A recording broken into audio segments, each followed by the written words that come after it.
All right, guys, welcome back to the DM and Friends. I am DM Angelo, and today we are continuing our deep dive into the Weird Gear Chronicles. We've talked about things like the 10-foot pole and heavy things like the iron spikes, but today we are going to be talking about an item that weighs almost nothing, costs maybe a few copper, maybe not even that, and it can absolutely wreck a DM's plans. And I'm talking about a simple bag of marbles. Now this is a tube of marbles that I got at Walmart.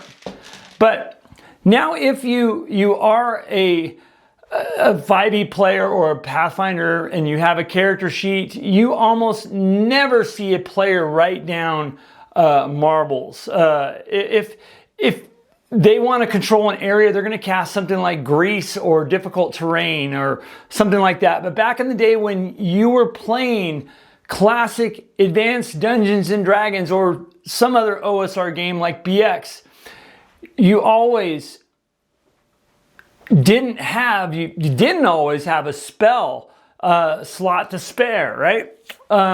You had to look at your equipment list and find non-magical ways to outsmart the dungeon, right? So let's talk about why a handful of children's toys is actually one of the most devastating tactical tools a dungeon crawler can carry.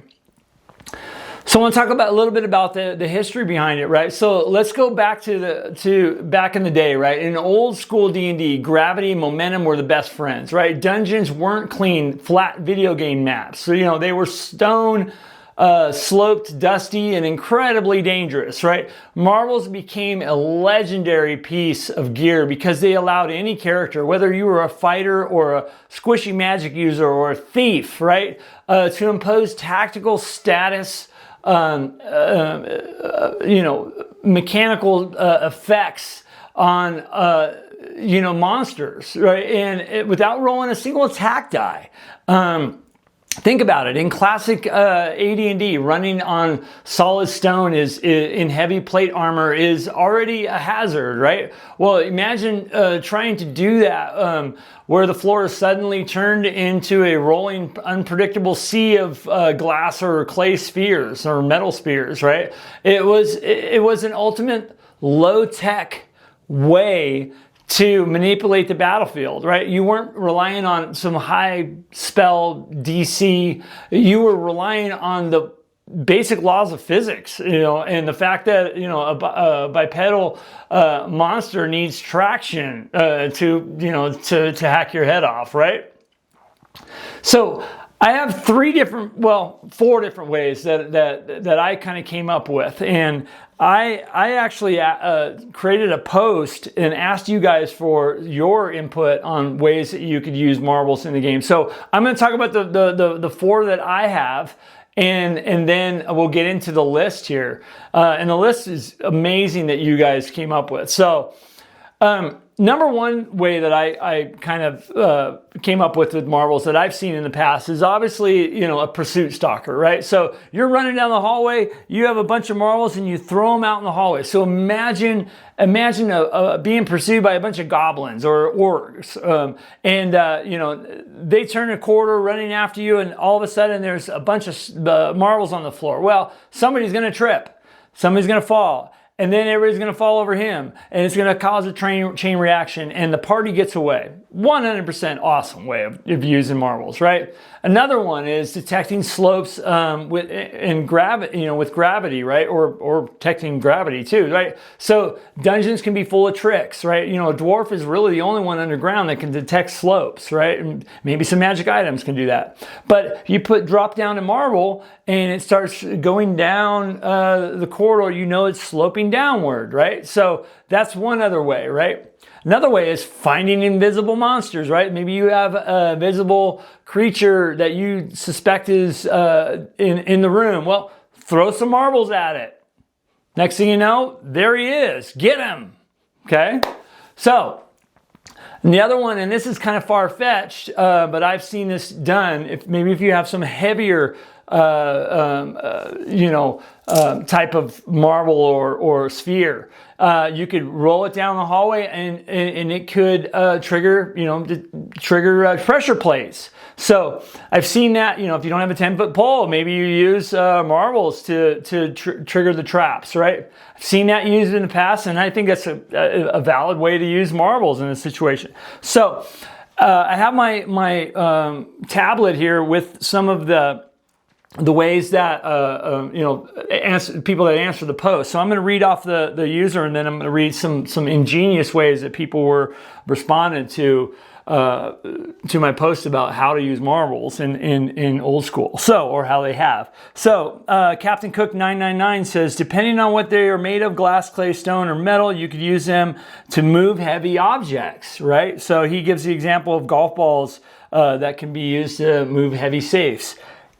Ingenious way, you know, to move, a sarcophagus or some kind of big, maybe you have to move something in a dungeon. It's easy way of doing that. Anonymous Mouse says the same thing. Also, you can,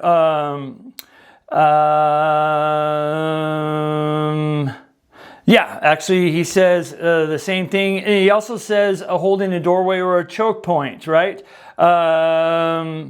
And also says setting up slowing pursuers and setting off traps. Okay, so let me go to the next one. So yeah, thank you for that, Anonymous Mouse. Thomas Stockman says this one's kind of funny. He says, according to legend, they can make someone into a gifted orator. So, RM Silva, that's dog, says, when in complete darkness, they can be rolled on the floor to look for certain traps. Kind of said that earlier. Also in darkness, throw to get a feel for the size of the room. That's ingenious. And test on the wall to make to see if they're hollow sound, or maybe wooden sound. Soft thud soil. Soft thud soil. Soft thud soil. They can also be used to throw as distractions. I didn't even think of that one. Shellback says tripping and slipping hazards. It can open.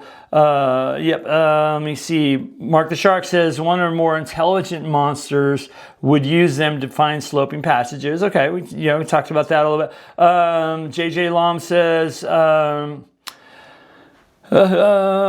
Slope of passage. Also use them as a slingshot. You could use that. Also, dump marbles in the skin oil. Let her go. Okay. Dreg says make sure the party scatter a bag full of marbles in a room, but about a few feet around the doorway for a choke point. That's pretty cool. Useful to alarm. As an alarm of creatures attempting to entry. So that's pretty cool too. So yeah, there's more in here, but that's some other ingenious ways of using marbles in your old school game or new school. I like that drag where he says scatter them around, and you could, it's kind of a detection tool, you know what I mean? So I want to talk about the logistics of marbles too. So imagine trying to, run down a hall, right, with a bag of marbles, right? So a DM might say, you're making a lot of noise because these glass marbles are kind of jiggling around, right? So that's one thing. And the other thing, throwing them on the ground. If I've seen it where marbles are one shot, right? You're not going to recover them. I would allow as a DM that you could recover them, but it's going to take time to recover all the things, all the mess you made, right? So that goes back into decision pressure. Or do we actually take time to pick up all this stuff that we dropped on the ground? That's physical management of your gear, and it makes every decision kind of high stakes, right? So, in closing, mind over stats, right? The humble bag of marbles is a massive, perfect example of what old school D&D is all about. It proves that you don't need some kind of stat block, right? Or a magical sword or a high level feat to completely control the combat situation, right? You just need a simple tool. and a little bit of gravity, right? Simple tool, throw it out there and maybe they slip because they're, gravity, right? So, and a great idea. And that could be a game changer, total game changer. So next time you are outfitting a character, whether you're playing old school AD&D or even a modern system like 5e, right? Spend a few copper pieces, buy the marbles from the general store in town, right? Keep them in your pouch and wait for that perfect moment to make your DM tear his hair out. They will love you for the creativity. I promise. I would love it as a DM to see my players get that creative.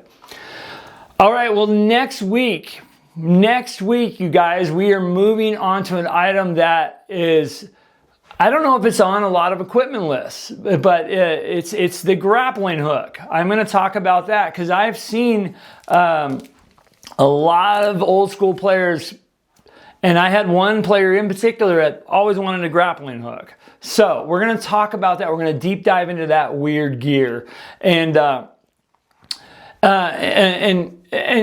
have no idea. There's a lot of uses for a grappling hook, and we're going to talk about that for old school play. So, all right, you guys. Well, another one in the books, the marbles. So. This one was was fun. And if you have an awesome story about using marbles, ball bearings, or children's toys to absolutely break the DM's encounter, please put it in the comments, guys. I love reading those stories and swapping ideas with you guys. It really is the best part of checking YouTube, is seeing the comments. I love it. So if you're enjoying the Weird Gear Chronicles, guys, make sure you hit the like button. Make sure that you subscribe to this channel, the DM and Friends, and share this video out with your gaming group. I would love to see more people use Weird Gear in old and new school games. And also, if you can, make sure you hit that notification bell so you don't miss a video, so you don't miss another episode of the Weird Gear Chronicles. And if you can, and you're watching this and if you're watching this on mobile, you can hype the video too. And hyping is kind of a new thing with YouTube. It's kind of interesting. I don't really know what it does, but you can hype it, and supposedly it puts it out there a little more. So anyways, yeah. Well, as always, I am DM Angelo. This is the DM and Friends. I love Advanced Dungeons and Dragons, and I love you guys. So take care, be good to each other, and don't lose your marbles. All right, bye-bye.